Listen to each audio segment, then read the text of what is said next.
What's up, Builders Club TV Nation? You got Dewan Jones here, professional stay-at-home dad. Welcome to the show.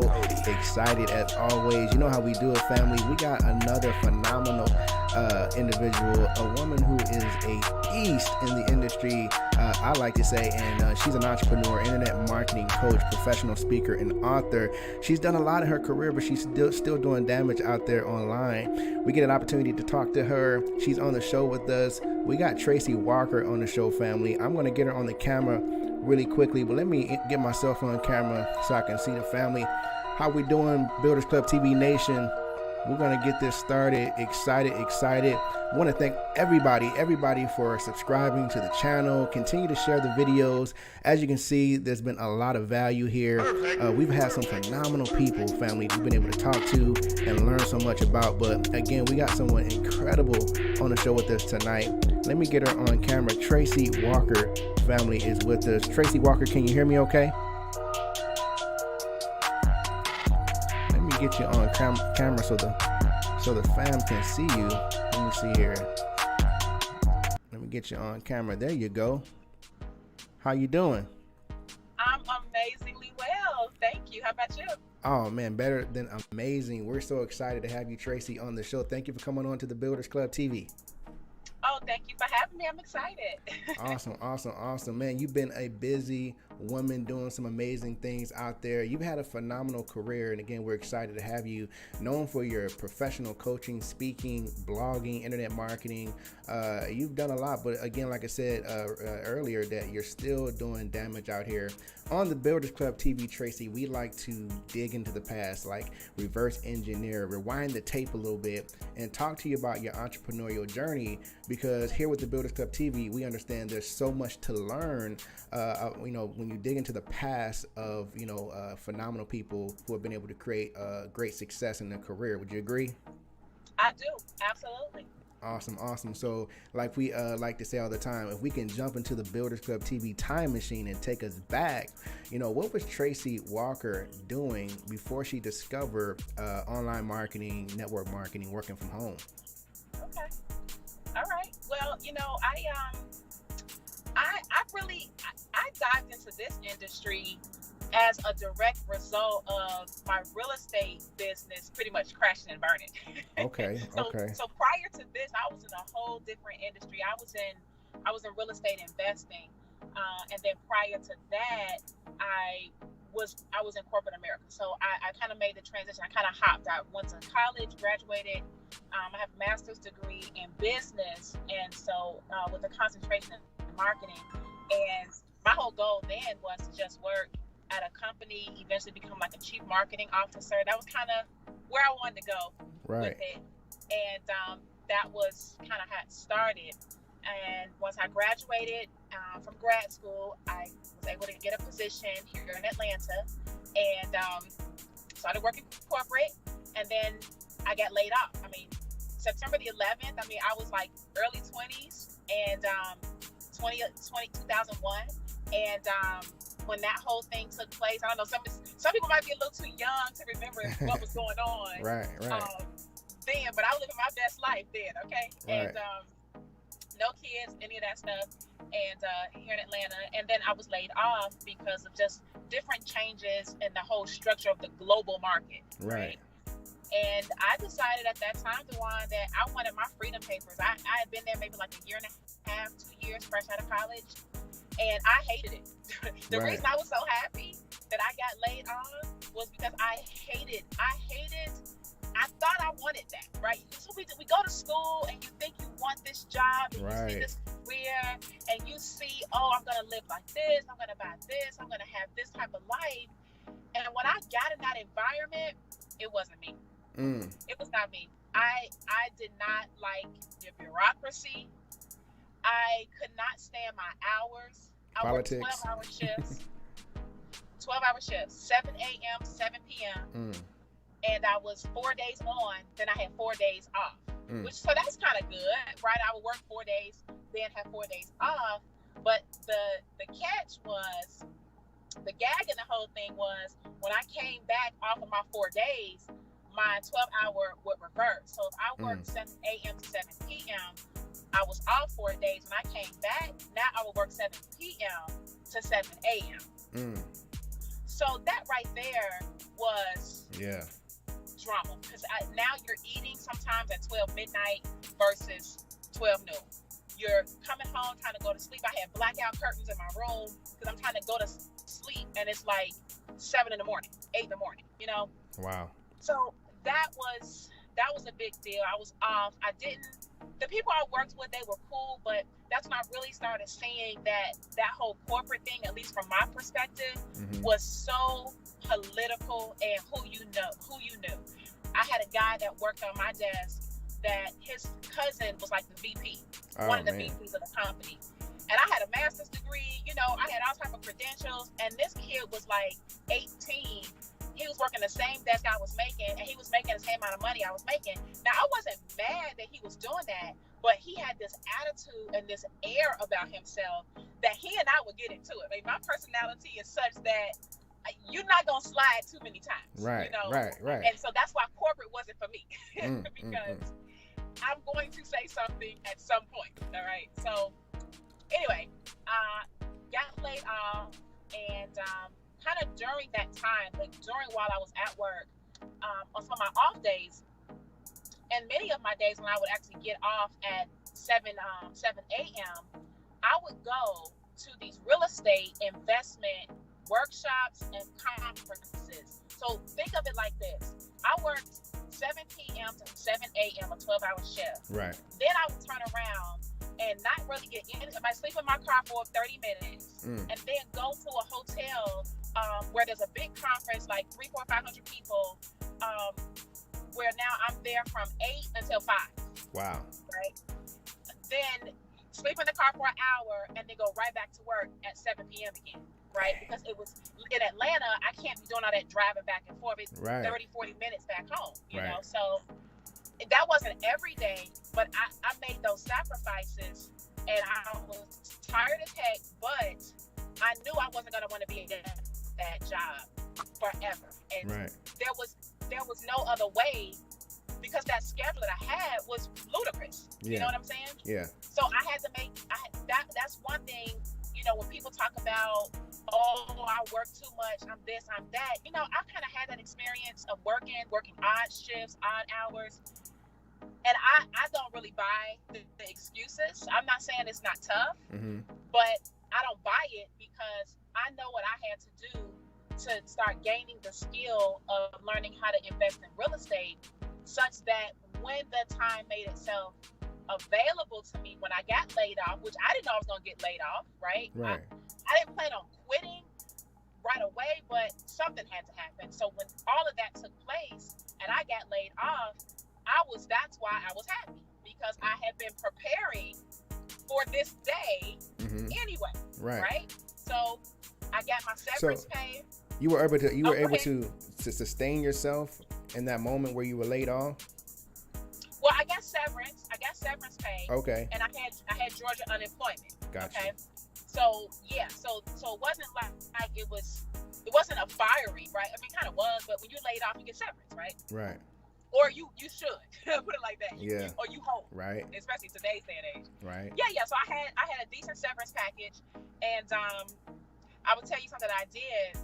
And I was telling somebody this story the other day, because I had forgotten I even did this, but we were talking about what things people can do to kickstart them into, or kind of create, I don't want to say motivation, because motivation is kind of from the outside, but what can someone do to kind of inspire them to keep going, even though things seem a little tough? Right. And I said, you know, when I first got laid off, I'm not saying anybody else should do this, but I know me. Like, I knew I was gonna work.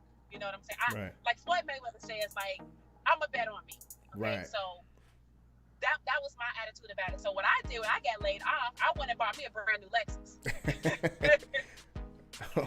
That's the kind of car I wanted at that time. Right. I wanted the silver Lexus GS 300. I wanted black interior. One of my homeboys at the time played for the Falcons, so he sent me to his car guy, and I was able to get the exact car I wanted and everything, right, at a decent price. Right. And I bought this car, Dewan, with no job. Wow. right? And I bought it in a hurry because, you needed like your last 2 checks or whatever. Yeah. So I needed to have my checks and things like that on record. But I bought this car with no job technically because I had just got laid off. And that car note was $525. Man. Okay. It was $525.88. I'll never forget. $525.88. And I bought that car. And I wanted that car so bad. It was on my vision board. I wanted that car so bad that every day when I would look out of my window and see that car in the driveway, I was inspired. Wow. You know what I'm saying? Like, oh yeah. I gotta pay this car note. I'm gonna make it happen because I can't lose this car. I love this car. So that was one thing I did was I did something crazy. Yeah. Again, that's not recommended because people can go into getting into trouble with that, but that was what was gonna work for me. And I bought that car, and I started I knew what to do with the real estate, and now it was just sink or swim. What are you gonna do? Yeah. So I started. That's kind of that journey with that. Now, if you want me to kind of go into that, I can, but that's kind of how I got into real estate from college and corporate. Oh yeah, we love it. We love the story. I think that's incredible to go that, you put all the chips in, you went all in and you gave yourself a great deal of motivation by, when you got that car, you say you looked out in the driveway, that was your motivation. Not many are willing to go that extent to follow their dream, but you did it. And I think that's amazing. I think that's amazing. So yeah, continue. We're loving this story. It's like a movie we're listening to right now. Okay. So after that, then what happened was I would do these mailings. Real estate. I had a business degree, but I had never really been an entrepreneur. You know what I'm saying? Right. So I had learned what to do tactically. I knew what I should be doing, and I just did what I was taught to do. I didn't really second guess or question. My coaches and trainers, they were making a lot of money doing real estate, and it was evident in not just their results, but also in like different students that I saw in front of the room. People were making $50,000 and $60,000 on a deal, and I was fresh out of college making about $70,000 a year, so I was good. But I'm like, these folks just made that last month. Wow. You know what I'm saying? Wow. And I'm like, I'm not gonna question their process, especially since I believe that they know what they're talking about, So they said do A, B, and C. So I started doing my marketing. I would get lists. I specialized in pre-foreclosures. I would get lists of people whose homes had went into default. I had letters that I had, written out and a marketing message on them. I would hand fold and hand address and mail these letters because they talked about how, you get a better open rate. This is all before the internet, right? And wow. So when I look back, we were talking about open rates of regular mail. Offline. Right. So this is like 2002, 2003, right? Man. So it's like, it's really 2002. Because I was still in Atlanta. So I'm sending out these letters, and I would hand write them all, the return address, the sending address, lick and put the stamp on it, or whatever little sticky, put the stamp on it like by hand. And I would send out like 100. I try to get 100 or 200 letters out a day, okay? Right. Because you gotta scale, right? I understood that. Not everybody whose house is in default they're going to stay in default was the idea, and everybody whose house is in default didn't want help, so you got to have enough out there such that the people that did respond were your high quality prospects. I would mail these letters out, and I remember I started getting phone calls, right? And I was like, oh my God. And so we had these scripts, right? And I was literally like, okay, let me just read this script. So person would come and say, okay, I got your letter in the mail, and I would just run through my script, right? And I remember a few people said, okay, well, yeah, I wanna check it out. Why don't you come by the house? And I had my first few appointments, and I wasn't able to acquire anyone's business in this short period of time, because now we're talking about this is 2002. I got laid off like February of 2002. And so by the time I kind of got that moving, it was like May, June. And my mother called me. I'm originally from Chicago. My mother called me and told me in July of 2002 that the doctor had diagnosed her with stage 4 cancer. Oh, man. So now I'm like, oh my God. So the blessing was I didn't have a job that I had to worry about because I'm an only child and I had to go to Chicago. There was no call my sister, my brother, maybe somebody else to go see about mama. No, it was me. So thank God I didn't have to fight with those people about a job, and thank God I had a business that ultimately I could mail letters anywhere. Won't he you know do what it? I'm saying? I could get a list in Chicago versus a list in Atlanta and do the same thing, right? I hadn't acquired any properties down here, so I wasn't obligated to a particular client or anything. So I said, I'll just go up there. So I packed up that Lexus, drove to Chicago, didn't know how long I was going to be there, and worked with my mom, and she eventually passed away March the 2nd of 2003. Sorry to hear that. No, that's okay. However, at that point, that's when I kind of kicked into gear, and I said, I'm just going to stay in Chicago and do this, right? So around that time, I ended up, I had a high school sweetheart, and I had, boyfriends in throughout of college or whatever. And at this time I was single, but my high school sweetheart, he and I had reconnected. And at that time, well, when we were in high school, he got drafted to play baseball. Okay. Right. So he was playing minor league baseball, and he was doing pretty good. And then he ended up getting into some stuff, and he got released after a while, right? So once he got released, he moved back to Chicago. And, your whole life, from the time he got drafted at like 17 to like 23, 24, all he did was play baseball, right? So now, what he's supposed to get a job? What does an athlete do? What do you do? So I started sharing with him what I was doing. I said, why don't you come over? And he started helping me to address and mail these envelopes, right? So we would mail these, we would sit up all night. He hadn't been to any of the classes, DeJuan. It was me that had learned all the stuff, right? He hadn't been to any of the classes, but he was riding off my word, okay? So we would mail these envelopes out, and a couple people started calling us, and this one lady called, I'll never forget her name. Her name was Devetta Cherry. And she lived out in in the suburbs of Chicago. So I said, let's go. So he and I went out there. The lady said, you can have this house. I don't care what y'all do with it. What do I have to sign? What do I have to do? Right. And we were like, what? Like, we almost didn't know what to do, but you trying to act like you've been doing this a while. You know what I'm saying? Right. So your whole swag about it is, oh, I'm a veteran, but this is our first real potential about to get the deal. Right. And she's like, she had moved out, everything. And literally, she's like, what do I need to sign? So I'm trying to go through all the paperwork with her and make sure I'm going through it properly, the exact way I was taught. And she was like, girl, just where do I sign? And I was like, so you don't want me to explain? She said, where do I sign? Right. And I said, okay. I just showed her our little signature line. She said, here you go. She said, here go the keys. And she walked out the house. Wow. She left. Wow. And he and I looked at each other, and that he said, oh, we got this. We got this. And that was our very first house. We ended up negotiating a deal with that bank. We got that house at a steep discount. We did some minor repairs to it because it needed a little bit of work. We did some minor repairs to it, and we flipped that house. And we probably made about 10 or 12 grand on that first deal, right? But that very first deal, it wasn't about the money. That deal was about, could it work for us? Belief, yeah.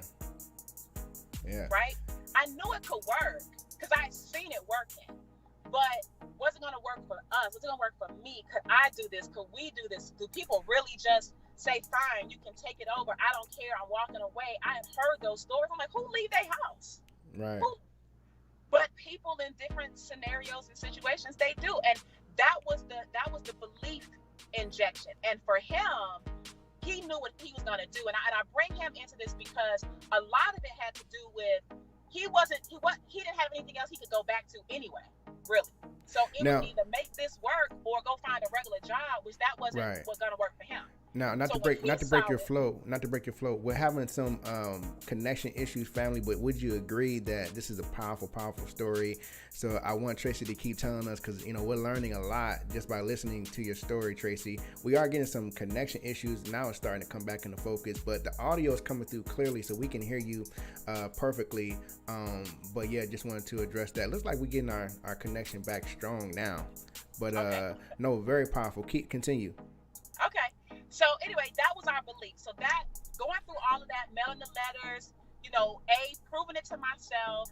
I was in a state trying to prove it to him too. And then when we did it, now we both knew what we knew, right? Right. And he saw it without any training. It's just going off what I was saying, right? And from there, we got serious. He said, oh, we got to get more letters out. We got to do this. We got to do that. And then we both started getting really good at different aspects of the business. And we started to run a real business, Right. But I will tell you this, what I knew is that business ran off of marketing. Marketing. It didn't matter how good we were with negotiating debt. It didn't matter how good we were with, renovating properties.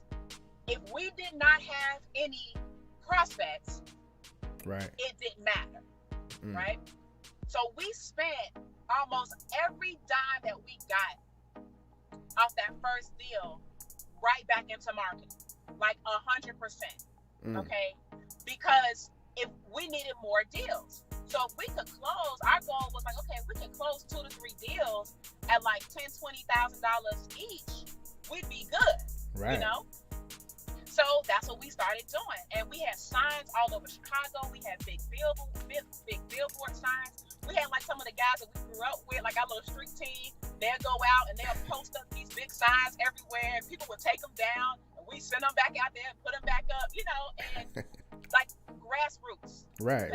We weren't doing TV, we weren't doing radio, but right. we were doing grassroots. Marketing, okay? Yeah. And but the key was in the marketing. So anyway, we grew that business, and we shifted down here to back down to Atlanta. Now, before that happened, though, we started doing so well in our business that he and I, we ended up getting married. Okay. Oh wow. We built a house. We was probably like 26, 27. So I just built a house from the ground up. It was like a 3,700 square foot house, 3-car garage. I picked out everything in my house, marble floors. Like, I built a house. You understand? Wow. And so I had my Lexus still. We bought a Benz, and we had a Hummer. Okay, so we had these 3 cars. Living your best life. Oh man, I'm telling you, the best life right now. My ex-husband, because we're not married anymore, but my ex, he was still into he was used to contract money. Right. So gotcha. So he was buying stuff, and plus he was young, so he had to have rims on his car. He had to have, jewelry and Jesus pieces and all this stuff, And the nonsense, right? I had a big, 3-carat, 5-carat, 3-carat center stone, 2-carat. I had a 5-carat diamond ring, Wow. And life was good, and so the market started to shift a little bit, and we felt some of it, but we were young and we didn't really have the mentorship from the standpoint of what to do. What should we be doing with the money that we are making? We knew that I was a big saver with stuff. Right. He wasn't a big saver, but I was. So we didn't blow all the money, but the money that we were saving, we weren't really investing. We were saving. Right. And that's what my mother taught me to do. Save for a rainy day. Right. She didn't know about investing. You know what I'm saying? Yeah. And, the lesson here is essentially just that. Like, a lot of us grow up, and it's not that we don't have access to money. Some people don't, but if you ever have the opportunity to get into some money or have a come up or whatever, the problem is you don't know what to do. That's why so many professional athletes make all this money and they end up broke. Right.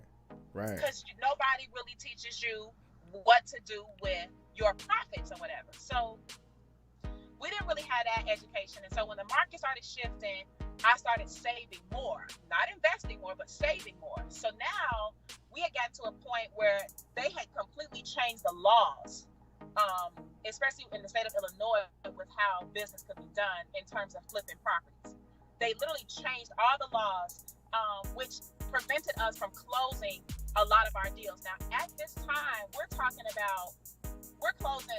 2 or 3 deals, a month. We're making easily $100,000 a month. Wow. Okay, easily $100,000 a month, probably more. Wow. And now we had gone in 2006.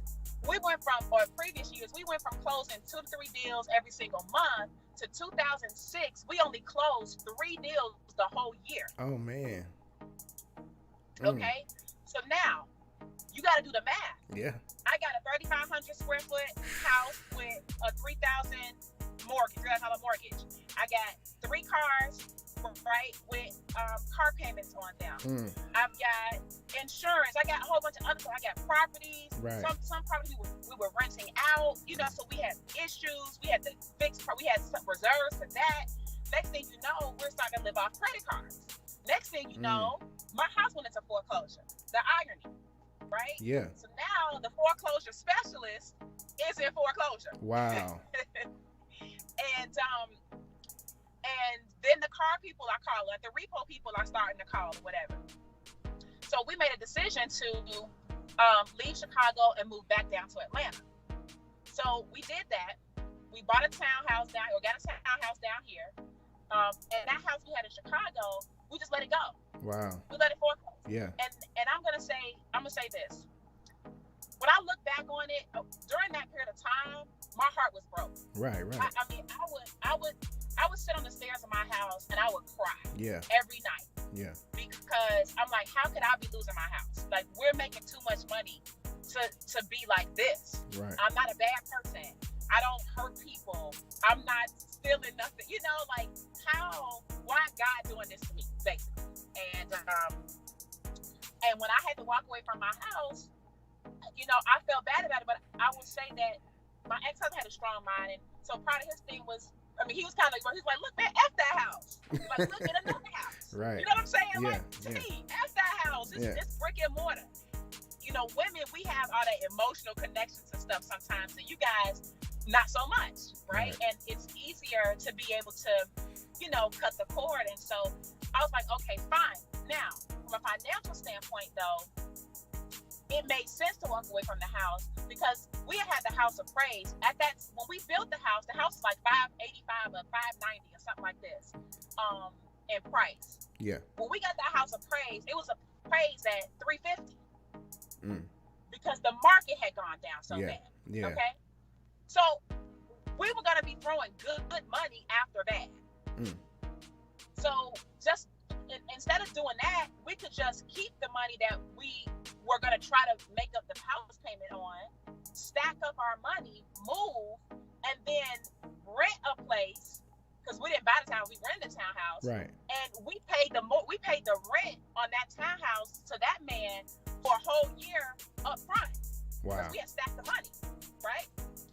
Our credit had started to get bad because we were living off the credit cards and then going into default, obviously. Right. So we knew cash was king, or we felt cash was king. So we stacked up the cash. We didn't worry about the house. Moved out of the house. Got a townhouse down here. Found the guy who was like, hey, whatever. We gave that man like $15,000, $16,000 cash. Paid up for a whole year. Now that gave us the ability to go without any like obligation, financially, right? Other than like electricity bill, stuff like that. Yeah. We had the cars, but the car people didn't know we had moved. So they thought we was at Chicago, we was in Atlanta, so we hid our cars for like 2-3 years. You know what I'm saying? We had garage, so it wasn't no big deal. And they just never found the cars, whatever, until, because the Lexus ended up paying off, but that Benz and that Hummer ended up just getting rid of them before it was ever really an issue, Right. So we got out of that. And then when we transitioned down here to Atlanta, I was kind of, right before that transition, kind of in that whole in foreclosure, what we're going to do, let's move, in that cloudy period. Emotionally, I had shut down from real estate because I felt like it tore me down, right? Right. He, on the other hand, he still loved it. I didn't love it. I liked it. I didn't love it. Right. So this thing took my house, right? It took my belief. It drained me. Okay, I didn't fully understand that it was a growth process at that time, right? Looking back, I'm more wise. I see what it was. Then, no, I was bitter. Okay, but I started into network marketing. Now, this shift took place because, in my mind, real estate, the way we were doing it at that time, was gunshot, right? I have to have a closing in order for me to get my money. It was a lot of money, but I had to have my closing to get the money. Right.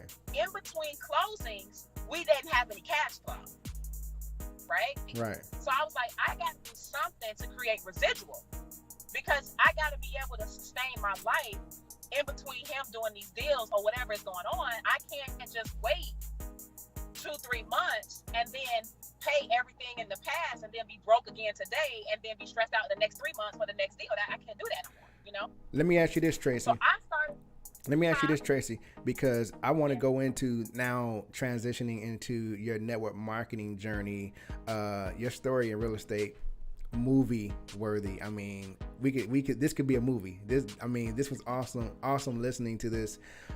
We are having some connection issues. What we're going to do, Tracey, I think I want to do a part 2. Going into your network marketing journey, how you transition from, balling out in real estate to the crash, of course, and then transitioning into network marketing and creating your success there. Family, make sure that you like this video and share this video. This has been some very powerful information, a very powerful story that Miss Walker is sharing with us, and I'm taking some serious notes, and I've learned a lot in this interview, and looking forward to learning more. Tracey, will you give out your social media and your website so people can follow you and learn more about what you got going on?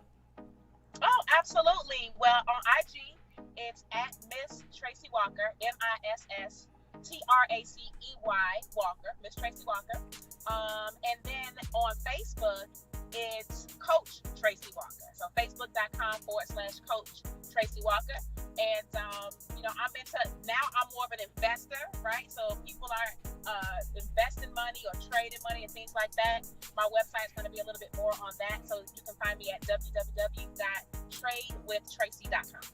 Awesome, Tracey. And we will, family, we're going to put that information in the description below of this video, so you can tap into that. Tracey, we want to have you back for part 2, because this story is incredible and we cannot wait to hear what happens next. We are having some connection issues, unfortunately, but the audio has been great, so we at least got to hear everything, but we want to make sure that you're coming through live and direct. We do want to have you back as well for what we call the Builders Club TV chat series coming up, and that's where you'll be able to come on live and the audience will get an opportunity to speak with you. They now become the interviewer instead of myself, and they get a chance to ask questions about anything they want, any topic they want, learn more about how they can produce more in their own business. So it's an opportunity to get a chance to speak to a coach. And also, we have a lot of folks who are excited about this, the Builders Club TV Day in the Life, and that's when we just turn the camera on and allow you to show us the day or your day or a day in your life. This is like the lifestyles of the rich and famous for the network marketing industry. So you show whatever you want, but it's about inspiration, motivation, and belief. And so we definitely got to have you back for that. But right away, part 2, of course, so we can find out what happens in the Tracey Walker story after the real estate success and going into network marketing. Can we do that? That would be fine. I'd be happy to come back and share part 2. Awesome. This has been amazing, Tracey. Definitely looking forward to having you back on the show. Builders Club TV family, Tracey Walker. Peace.